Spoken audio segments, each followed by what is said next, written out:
Welcome to the more advanced video of green screening basics. Today we're going to learn about how to use a mask with a green screen, how to use pedestal, how to use matte generation, and how to use various other tools to make your green key look better. Let's start off by importing our files, and as before, I like to just drag my files into the media bin. The next step, as we did in the other video, is to just grab our green interview.mp4 and make a new sequence.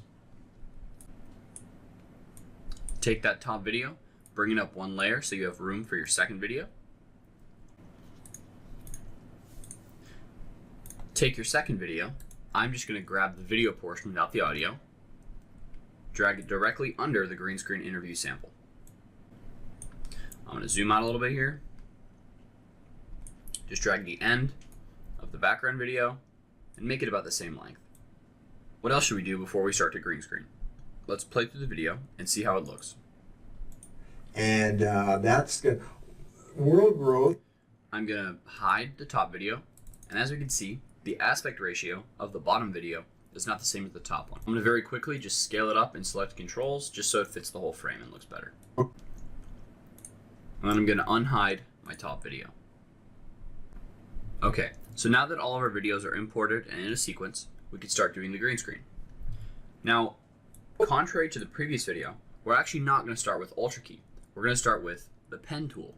We're going to start off by creating something called a mask. Now the goal of this mask is to give the computer, in this case Premiere Pro, as little margin of error as possible by giving it only a certain area in the video to key out. So for example, this is our subject and he has all this extra background around him, but we really don't need to key out that. If we mask it off, then anything outside of the mask is going to be a perfect green key. So how do we do that? Let's start with opacity, and then free draw Bezier, which is just the pen tool. Grab the pen tool and just make mask points all around your subject. Give him a little wiggle room because he's going to be moving a little bit. As you can see, this hand is all the way over here. Finish your mask and then kind of drag it off so that it looks like it's covering the whole subject. Get him a little tighter here. So as you can see, you can already see the background shining through on the parts that we didn't mask off. So these are already going to be a perfect green screen, and we don't need to do very much with them after this. Now the next step is going to be actually grabbing Ultra Key from your effects. So just search for Ultra Key like we did in the previous video. Take Ultra Key and just drag it on. And so now the computer is going to have a lot less difficulty getting rid of the green when it only has a small sample size to work with. We have a lot more opportunities to edit the mask later, so if you messed up, don't worry about it.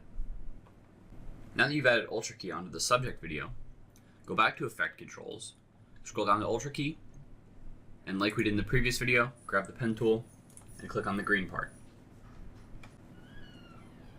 Now as you can see, the background is showing through and it looks like a relatively okay green screen. But if we zoom in a little bit, you can see that there are issues with the edges of the sky. Now a lot of times when you see bad green screen, the hair is always messed up and you can see green shining through. And if we go over to his hand, you can see there's a little bit of edge of green there. And the more he moves, the more green kind of shows up. So how do we fix that? Well, we're going to work with matte generation tools and also matte cleanup tools to try to get rid of that as much as possible. So let's zoom back out. Okay, I'm going to start with changing output to alpha. Now what this is going to do is it's going to give us a clear view of what is actually being keyed out and what isn't being keyed out. In this case, the white is not being keyed out and the black is being keyed out. But as you can see, these parts down here, where it's more gray, these parts are where the computer's confused. It doesn't know whether to key that out or not, and it is trying, and it doesn't look very good. To fix this, we're going to just use these tools that Premiere Pro gives us to make a more clean green screen. Start with transparency. Crank transparency all the way up and see what happens. So as you can see, there's black shining through the guy. Now generally we don't want this. I like to keep the transparency as high as possible without any black showing on the guy. So right at 50 was good for me. Now let's go down to pedestal. Now pedestal pretty much just exaggerates the current blacks in the green screen. So we turn pedestal up. You can see that the spots that weren't previously completely black have turned completely black. This tool works really well along with choke to make a really clean green screen. So turn pedestal up to a point where you think it looks good. I'm going to turn mine all the way up for now. Go back to output and click on composite and see how it looks. Went nowhere for thousands and thousands of thousands of years. In the 19th century, it zipped up, So we're already looking pretty good. Now you can see there are little specks that are shining through. This is just more area where the computer is confused. So we can play with our tools to fix these. As you can see, the less pedestal I put, the more specks show up. So I'm going to keep my pedestal all the way up at 100. We're also going to look at choke.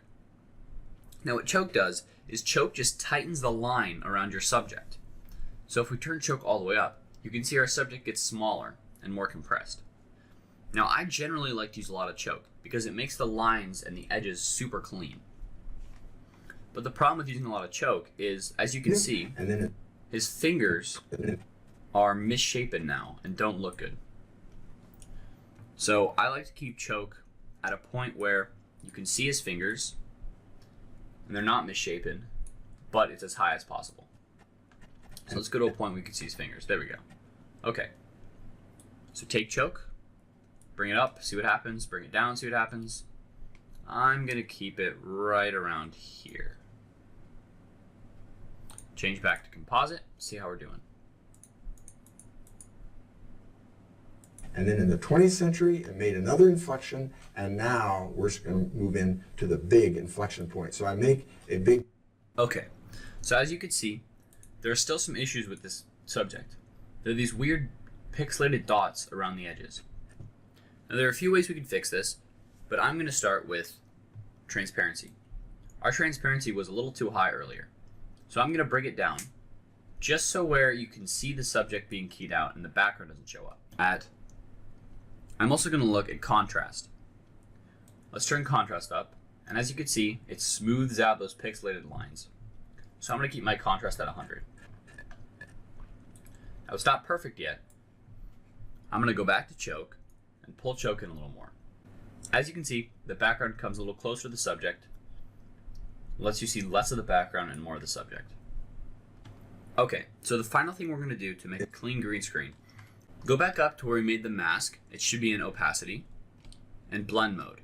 Now my blend mode was actually on dissolve, but it should have been on normal.